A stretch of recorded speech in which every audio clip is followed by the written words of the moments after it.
Hi, they say that Ayurveda finds you, you don't find it. And today I've found Mouli Mackenzie, who's talking to us about all things Ayurvedic. This is Town Crier. This book about Ayurveda leapt out of the shelves at me at a second-hand bookshop in Myrtleford last Saturday. And it's 1 week later that I find myself with Mouli Mackenzie, a Drew Ayurvedic health coach, a senior international tutor in yoga and meditation. Mouli, thank you so much for joining us. It's a great delight to be here with you, John. Thank you. Thank you. And when I opened this book, the first thing I read, I opened it randomly, and the first thing I read is, Ayurveda is the world's oldest system for the preservation of health and the prevention and elimination of disease. It dates back to 6000 BC. Yes, well, initially that's when the knowledge was downloaded, if you like, by ancient sages. So if we go back through the mists of time, way back then it was a golden era when people were much healthier and much more connected to nature and the cycles of nature. But the sages could see forward into the future, into our time, which is the age of Kali, the age of forgetfulness. And we have forgotten a lot of our roots and a lot of the original knowledge that those people had during the Satya Yuga. And so the sages went into deep meditation to really find the pure knowledge that they could then pass on for future generations of how to maintain health and longevity. I mean, what Ayurveda means is Ayur is life, longevity, and Veda is the knowledge. The wisdom was written down in the Vedas. And so it is the wisdom and the knowledge for maintaining health and wellness and well-being and a sense of being in touch with who you really are so that you can live at your fullest and your highest. Can you take us through the 5 elements that Ayurveda is based on? Yeah. Okay, so there's a few fundamental principles that underlie how Ayurveda works and why it works. And so it goes back to the Sankhya philosophy, which is the same philosophy that underpins yoga and Ayurveda. They're like sister sciences. And so the belief, the understanding is that everything in the known universe is created from the same 5 elements. So that's air, space, air, fire, water and earth. And those elements have different qualities. So, for example, the earth is about solidity and steadiness and groundedness and also nurturing. And water flows, and fire is a transformative element, and of course it's hot. And each of the elements is more subtle than the one before. So air is more subtle, and it represents the life force that flows within us. And then there's the space in which everything moves. And so Ayurveda understood that if everything is made of those same elements, then everything has the ability to affect everything else. So in a either therapeutic way or a detrimental way, because they understood that when we're born, we have a certain combination of those elements within us, and that's like our original unique blueprint, like our DNA, and they're called doshas, and you've probably heard the 3 words Vata, Pitta, and Kapha. I mean, most people who've heard about Ayurveda know those words. Yes. And what they refer to is the amount of each element within you. So someone who is predominantly Vata dosha has a lot of air and space within them. And so I think that would be me. I've often been told I've got it full of air and hot air. Beautiful. Well, we all, of course, have everything. And then fire is when you get a little bit fiery. So in my middle years, I think I got a little bit fiery and intense, and working with balancing that now. And then if you have a lot of, that's the Pitta dosha. And then the Kapha dosha is the elements of water and earth. So they're the rock of the earth, the solid people, the ones you can rely on, very loyal. So are you saying that those elements can change though through your life? Yes, that's what dosha means. So dosha actually means that which changes or a fault. So Wow. So our true nature is what we were born with. Yes. But everything that happens to us in every moment, whatever food we eat, what the season it is, what the environment is, the people who are around us, what we're doing, everything affects those doshas. Because if you think about it, our Western world, it's a very fast-paced world, isn't it? Everything's in bite-sized chunks. There's screens and lights everywhere. There's people rushing everywhere. That increases the vata element, which is about air and space and being mobile and moving too fast. And so if you're inside you, if the element of vata increases, we call that a vata aggravation. And to keep healthy, you need to keep everything, those doshas, in the balance that you had when you were born. But that's because that's not always possible. No, you'd be an enlightened being almost if you were back to that state. Because you're buffeted around by life circumstances. Exactly. And we also make choices of what to do in certain situations. And if our body wisdom isn't really working for us, we can make the choice that actually aggravates our dosha. So Ayurveda works on two principles, that like attracts like and opposites balance. So if you think about yourself in your original blueprint, and life has created where you're a businessman and you're living in London and it's really, really busy and you have a very stressful job, that's all going to be aggravating the vata and the pitta. The pitta getting too hot and overheated and frustrated. And then if you are a little bit out of balance, your pitta's risen and you've got very intense, you might make the choice to miss lunch to finish the project. So you're being driven, and so the fire element is, that choice increased the fire element. And then if you decided you'd go to a yoga class to calm down, but you drove really fast to get to the yoga class and skidded in there, it's all aggravating. But the choice to do a yoga class was a good idea. But maybe if your body wisdom is out of balance a lot, it might pick a Bikram yoga class, which is heating, which would put your pitta out even more. In the book, the Vedas suggest you would eat a light breakfast. You wouldn't miss lunch in the scenario that you just described. In fact, you would have a relaxing, good midday meal. Yes. This is one of the other principles. So as well as like attracts like and opposites balance, the key thing is aligning ourselves with natural cycles. And so just like people have those elements within them, the doshas within them, the times of the day have a combination of those doshic elements within them. And so the reason that they say eat a good meal at midday in a relaxed way is that at midday we're in the pitta dosha, which is the fire element at the times of the day. And there's 6 periods through the day. So early morning is vata, air and space, in the quiet time before the world gets going. Then we move into the kapha time of day, which is the grounding part where it's really good to do exercise and farmers get up and do their work. Then in the midday period, it's the pitta period. And what's important about this is the sun is the highest in the sky. So it's the fire in the sky is high, and our digestive fire is at its peak. And so you want to eat your main meal when you know that your digestion is strong enough to digest it. So it's a little bit different to the age-old wisdoms of the Western world, where we often hear it said, breakfast, eat like a king, lunch, eat like a prince, and supper, eat like a pauper.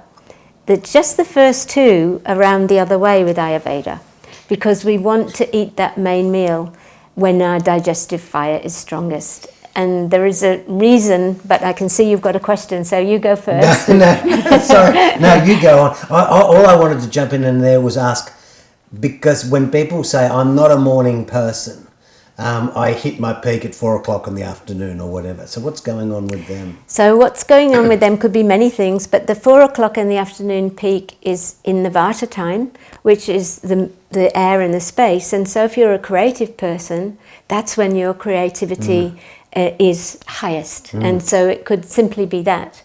It could be that they are not getting enough restful sleep, and so they wake up in the morning and they don't feel rested, and that could be many reasons, but one of them could be that they ate too big a meal the night before, so that their digestion hadn't completed by the time they went to bed, so that instead of in the pitta time at night time, when the liver, which is a fire-based organ, and your metabolic fires in your body are processing the toxins and clearing out the waste.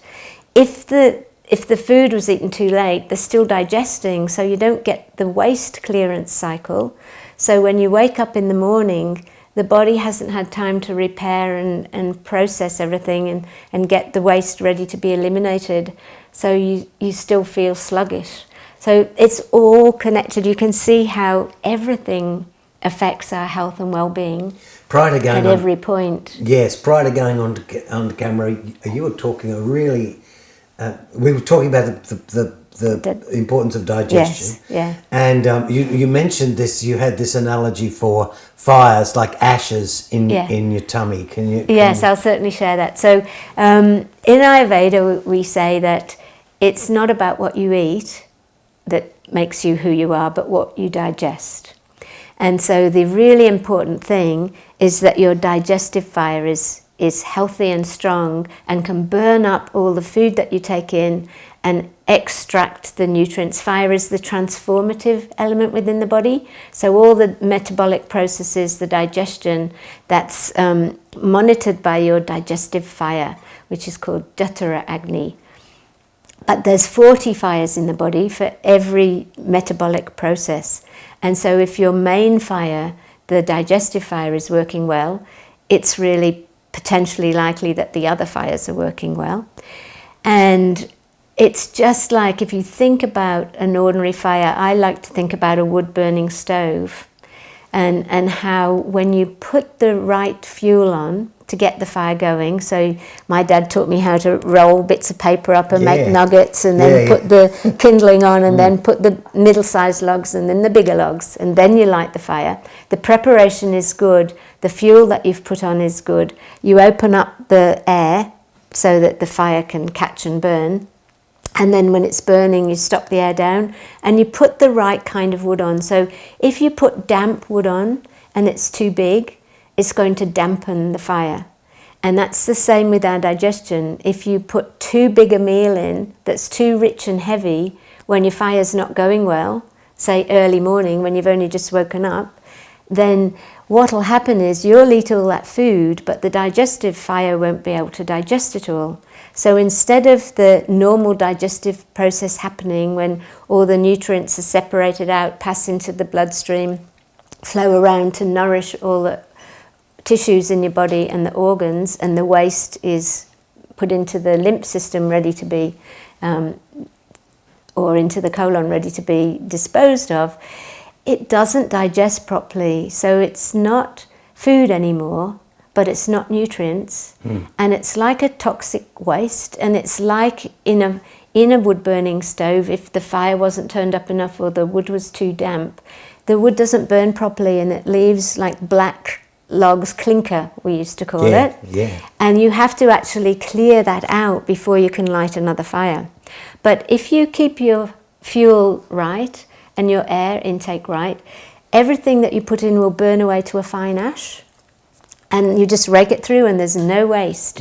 And that's like our digestive fire. So if we put the right food in for our body, the right fuel, with the right amount of air, breathing properly and keeping everything going, all our channels open, then everything that we take in will be absorbed, digested properly. And that's not just in terms of food, but on every layer of our body.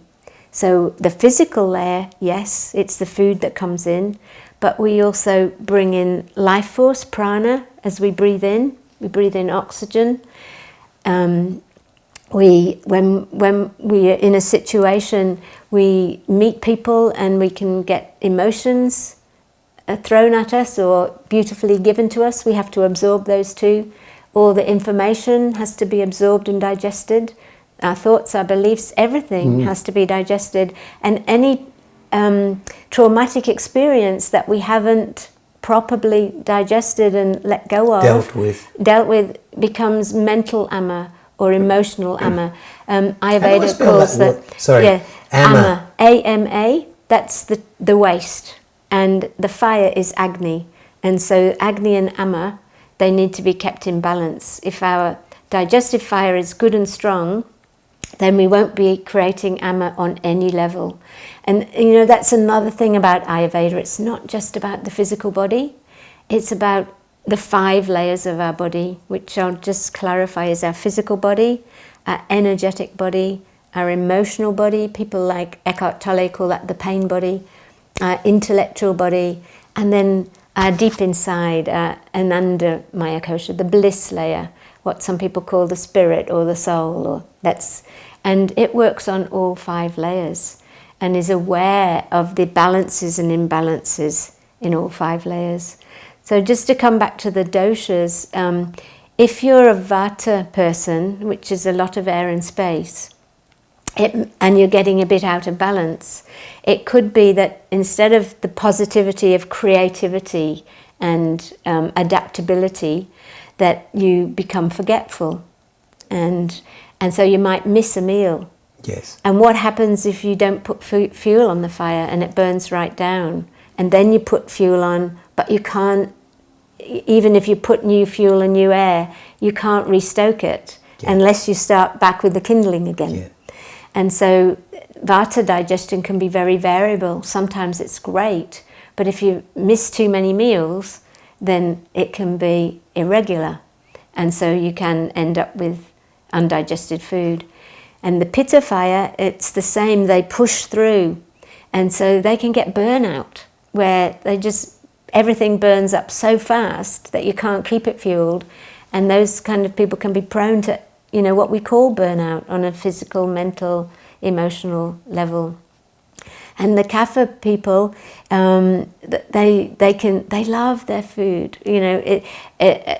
Kapha is about building and nurturing, and out of balance it can become congestion, and lethargy. Yes. Yeah, so the Kapha fire is like a very weak fire. It's like when you've stopped down the air on a wood-burning stove to make it last all night, which is a great feature. They've got incredible determination and can keep going on tasks. But if then they don't open the air up in the morning and put some light fuel on, if they put a heavy breakfast in, say porridge, then their fire's going to stay damp all day, And that's why eating at midday is a really great thing, because you're working with nature. You're working with the cycles of nature, so it's having an effect on you. So you don't have to think about it so much, but if you eat your main meal at midday, that's all going to work well for you. If you want to keep your digestive fire going, you can have hot water with a little bit of ginger and a little bit of lime or lemon juice and a little bit of honey. So they're optional things. I myself have just plain hot water. And it's great because, as I mentioned, we want to keep everything healthy. We want to keep all the channels in the body not being congested and flowing well. And of course, water hydrating is a really important part in that. And cold water, if we have cold water, which is what you mentioned, can put our fire out. So if you just think about having your midday meal but having a glass of sparkling icy water with it, at the same time as you're taking the benefit of having it at midday, you're cancelling out that benefit with the cold water. If that makes sense, you're dimming your digestive fire with the cold water.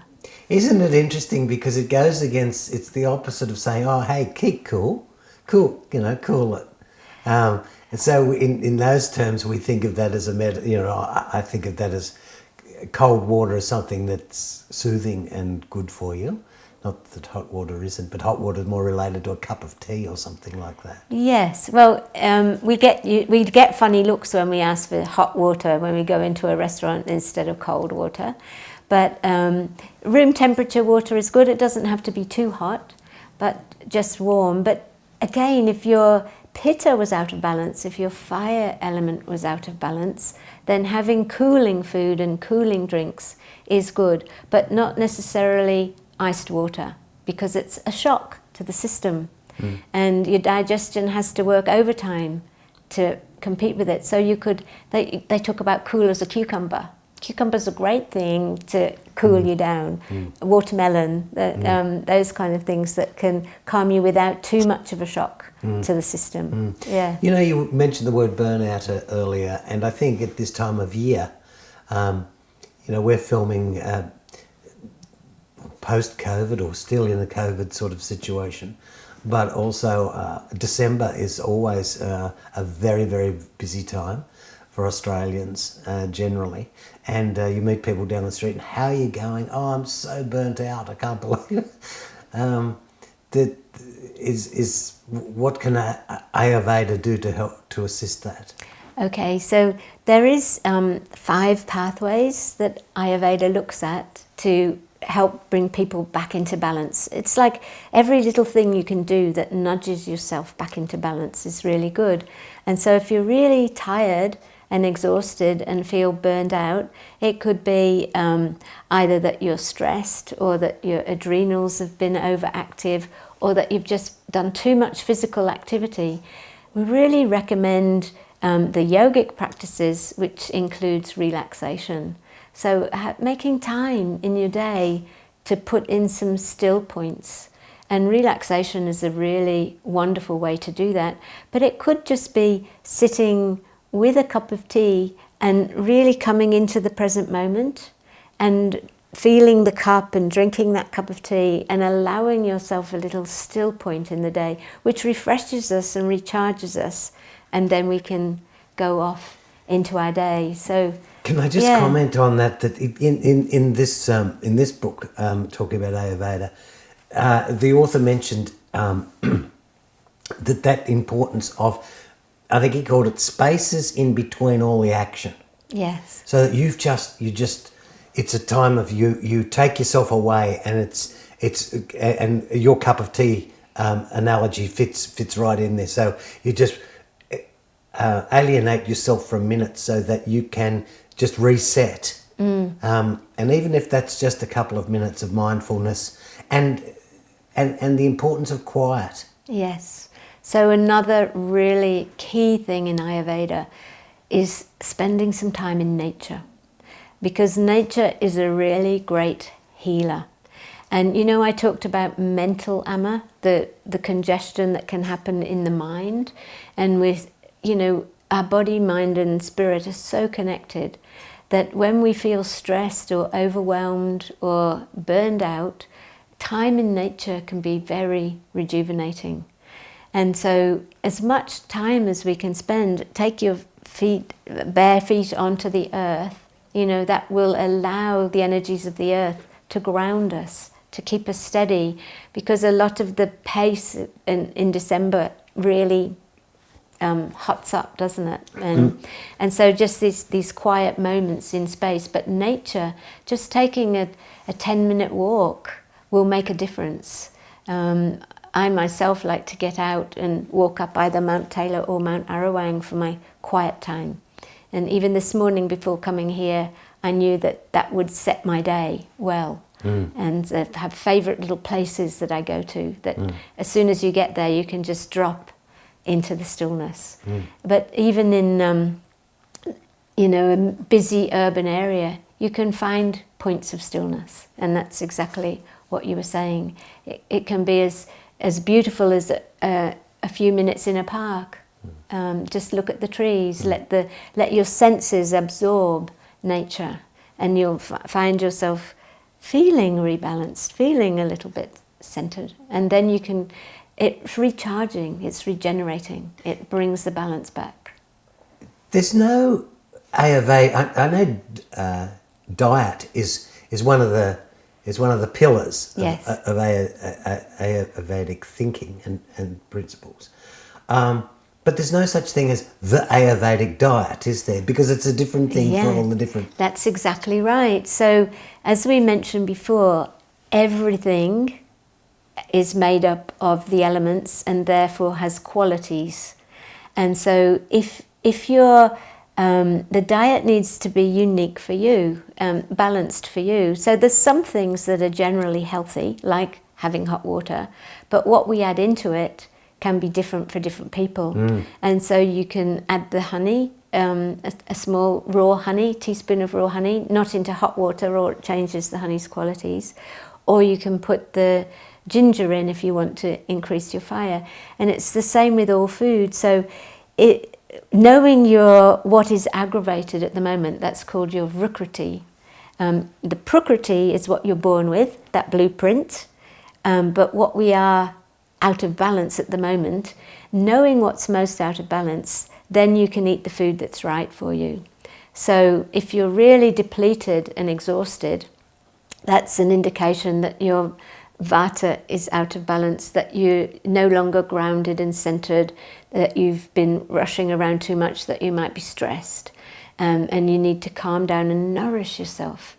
And so the food for a Vata person is moist and warm, because Vata is cold, and so you want to warm them up. Moist because Vata is dry, and all home cooked is good. So when you say, just go back, moist and warm, so what are some examples of that? Well, the Ayurvedic superfood that we all talk about is khichdi, but that's a whole nother, I think that's a whole nother story.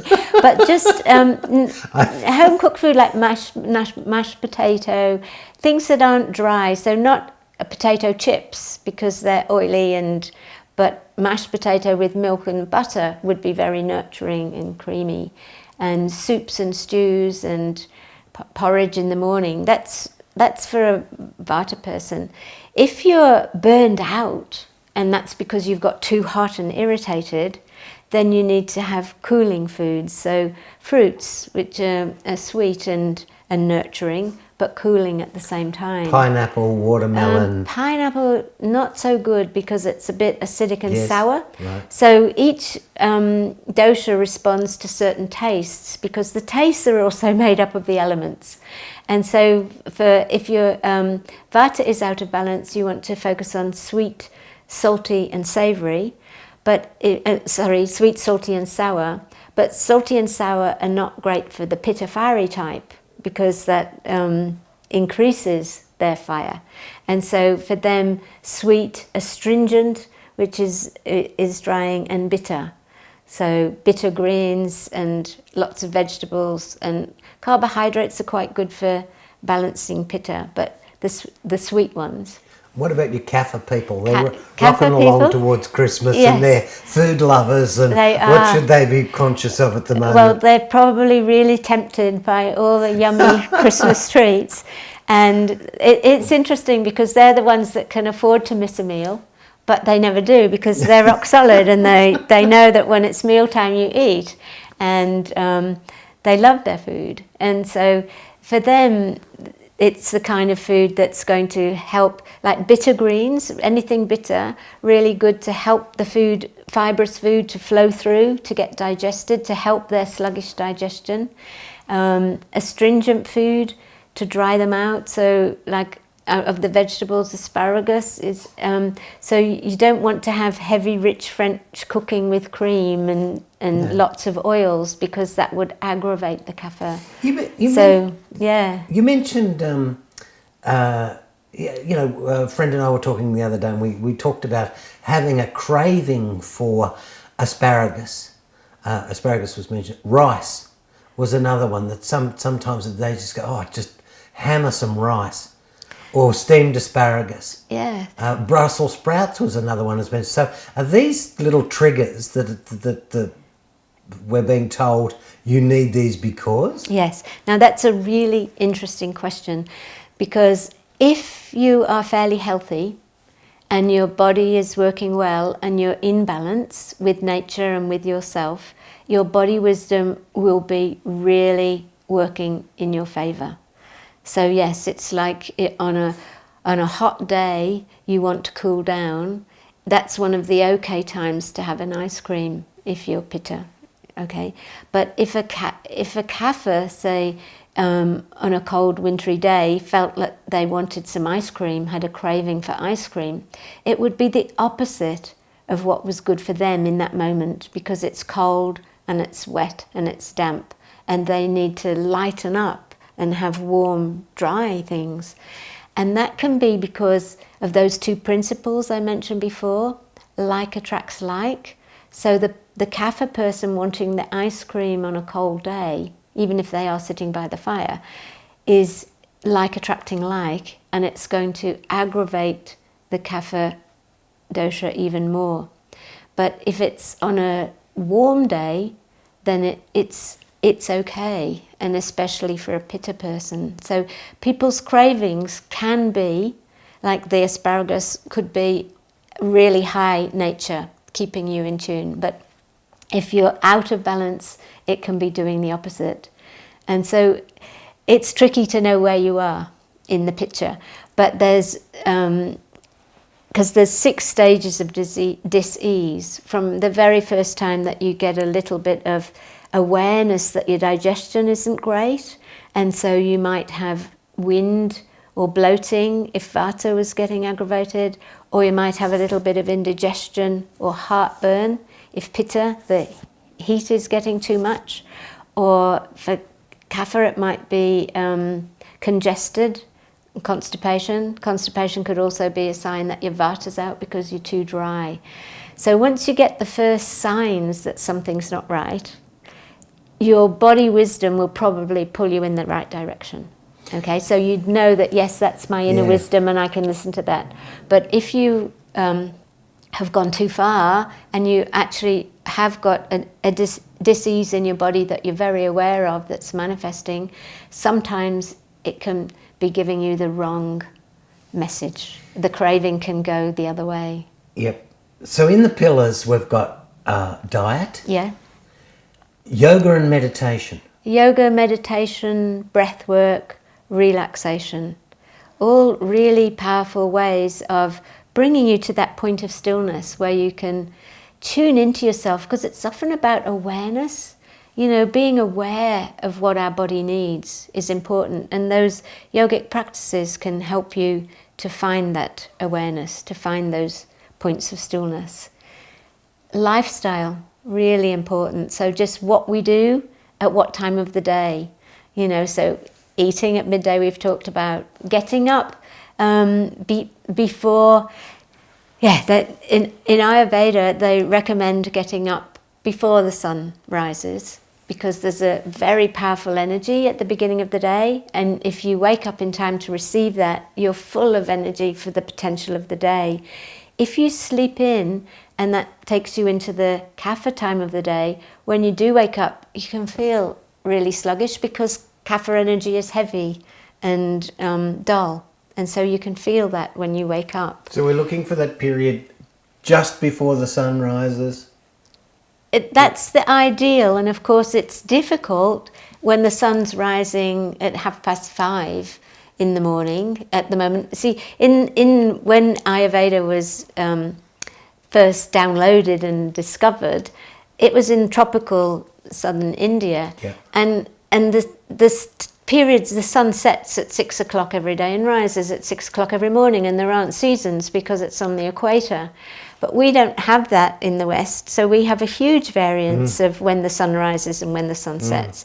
And so our periods of the day get longer in the daytime in summer, you know, so we have more daylight and less evening, and the opposite in winter. So we do have to adjust and balance, because it is difficult unless you've not working or, you know, you have a very free lifestyle to fit in exactly with those times. But yes, not sleeping in bed too long. That can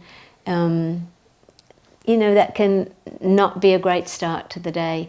And at the other end, making sure that you get to bed in time so that when the fire energy is going, your body can repair, can detox. So the old saying was, my grandma used to say, the hours before midnight are so much more important than the hours after. And now I understand the reason that wisdom came from, and it does make sense. You practice... So lifestyle was the second one, and you asked me about the 5 methods, didn't you? Well, I just wanted to go to Drew Yoga. Yeah, okay. Is that the go-to yoga to do in Ayurvedic terms, or tell us about your involvement with Drew? Okay, so all yoga is wonderful. As I mentioned when we were talking, everything goes back to the same source. Drew Yoga is what we call a heart-based yoga, because it does work on all those 5 layers of the body that I was talking about. So not just your physical body or your energetic body, but your emotional body, your mental body, and your inner self. So it's called Yoga of the Heart because we do a lot of movements that open up the heart, which of course is great for your circulation and your respiration as well. But there's energy centers in the body, and Drew helps to lift up any negative energies as you do the movements, free them. And if the heart is open wide, then that can just flow out naturally without even worrying about it. So you keep your body moving and flowing. It's a very a flowing form of yoga. It works with the breath, so you breathe in as you expand the body and you breathe out as you close the body. So it's just it works well with Ayurvedic principles because you're doing the movements to keep your channels open and clear, to draw in prana, the life force, the breath, and to let go of things that aren't serving you, emotions and thoughts. It helps those processes. And there's also a lot of, we work with relaxation, a good relaxation after you've done the movements, because it's in the still points that we talked about earlier, where your body has time to heal itself and rebalance. So a Drew yoga session will include some activation, which is really great, dynamic movements, which are really wonderful for people whose kapha is aggravated, to do some strong dynamic movements. It has some flowing sequences, which we call EBRs. So the very movements are all formulated to release those trapped emotions that are no longer serving you and let them go. And we have normal postures and asanas, and we bring people to still points, which we call the Drew still points. And the beautiful metaphor behind that, Drew is the name of the North Star, and that's the point in the star that stays steady. That's what sailors used to navigate by before we had GPSs. Yes, yes. And so we're bringing ourselves back to the still point, which is actually inside us as well, to our own still point. So the star that's within us, that is that wonderful body wisdom when you're healthy and it's working right. And so it's a nicely tridoshic form of yoga, but it's balanced for all 3 doshas. And it's also good as we get older, because it's not about getting into pretzel type postures. Yeah. And like feeling this bloke over here. Yes, yes. He can the human pretzel. Wonderful. But it's about just using movement to keep ourselves healthy, really, and being aware of what the movements are doing, being aware of our breath, in the same way that Ayurveda is all about being aware of what you're imbibing, what you're taking in, what's coming at you, what's challenging you, how that's affecting you, and then making a choice to pick things of the opposite quality to balance you. So it does tie in well, but all yogic practices will help with that awareness. Yeah. I guess picking up this book, one of the things that I was intrigued by but couldn't quite work out was what combination of elements I was meant to be. And I must admit to being a bit confused. Okay. And not being the sharpest tool in the shed, I thought, I'll have to go and ask someone else.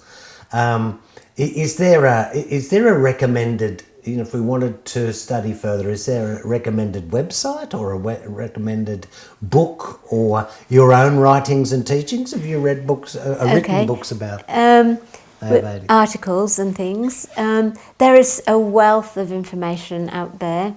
And you can, on the internet, there's many quizzes, and I think that book also has a quiz to help you work out what your dominant elements and dosha might be.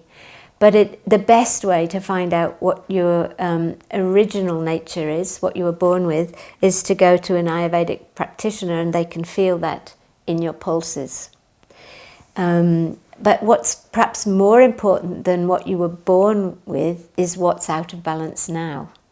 And yes, you can find out that there's so many sources, like doing a quiz will help you find out, depending on which quiz it is, will help you find out what's out of balance at the moment. So there's very common things that practitioners are aware of that will help us understand what's out of balance in a person at the moment. So going to see a health coach or a practitioner is the really best way to get your unique picture, and they will create a health plan for you with those 5 pathways. So the diet that's going to help bring you back in balance, the lifestyle changes, and maybe only a couple of things will really help.